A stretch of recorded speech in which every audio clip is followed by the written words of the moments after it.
Welcome to Canadian Justice. I'm Christine Van Gyn, and today we're discussing medically assisted dying in Canada, including some recent reports of economically and psychologically vulnerable Canadians receiving a medically assisted death. Access to assisted suicide, also called medically assisted dying, has changed dramatically since 2015 when the Supreme Court of Canada struck down the criminal prohibition in a case called Carter and Canada. The patients in that case were suffering from severe illnesses, degenerative spinal stenosis and Lou Gehrig's disease, or ALS. But the law on medically assisted dying since then has changed quite a bit. It's now available not only to those with terminal illnesses, but to patients suffering from an illness or disability which cannot be relieved under conditions the patient considers acceptable. Some have called this a slippery slope that's resulting in the euthanization of vulnerable people. Others see medically assisted death as a medical service that permits people to die with dignity, without extended suffering, and that acknowledges autonomy. Here today to discuss this debate are two experts.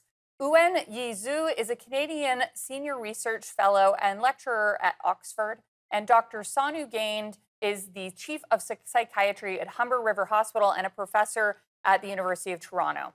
Thank you both so much for joining me today. Let's start with the basics, Dr. Gainde. What's the criteria today to qualify for assisted suicide in Canada? Well, first, let me start by thanking you for taking on this challenging topic. It is very complex. And thank you for the introduction as well, because it shows how quickly we have come to the criteria we currently have.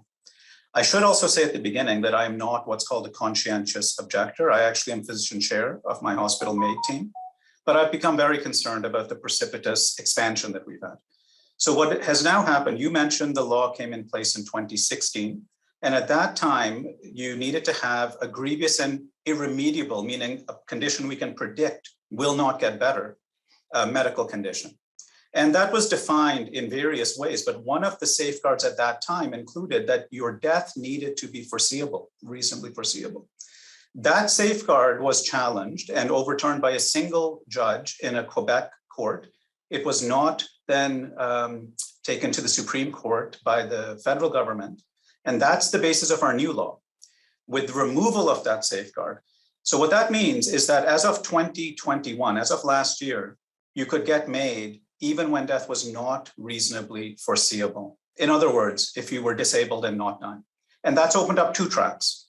So there's now one track where if your death is reasonably foreseeable, and keep in mind that always meant up to about 10 years. You did not need to be at death's door. You could have 10 years left of life. So if your death is reasonably foreseeable, you can then get MAID with no waiting period. There used to be a 10-day reflection period that was eliminated in 2021. So you can, and people are getting MAID the next day. On track two, the new one that opened, non-dying disabled, then there's a 90-day waiting period, which is, of course, something that people wait for years for treatment for chronic illness.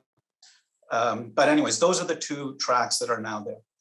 So, Mr. Zhu, you've expressed some concerns about the changing criteria for assisted dying. What are some of those concerns?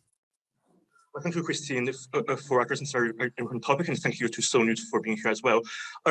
Since the new law, Bill C7, was received assent in 2021, there have been reports in Canadian media of people who have chosen to use MAID to commit suicide with the assistance of doctors for essentially socioeconomic reasons.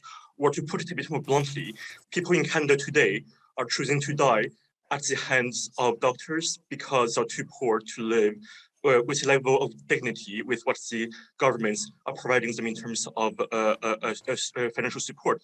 Now, of course, the new legislation does not make it legal for people to commit suicide if they are poor because they're poor.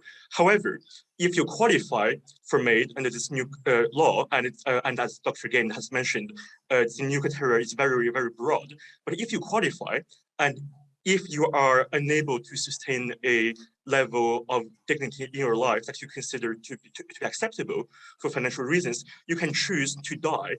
And that will be paid for by the Canadian government and the Medicare. Also, if you want to continue to live under these limited conditions, you won't get anything extra in terms of welfare support. So actually, this creates really skewed set of incentives, where basically there are people in Canada who are choosing to die because they're too poor, essentially.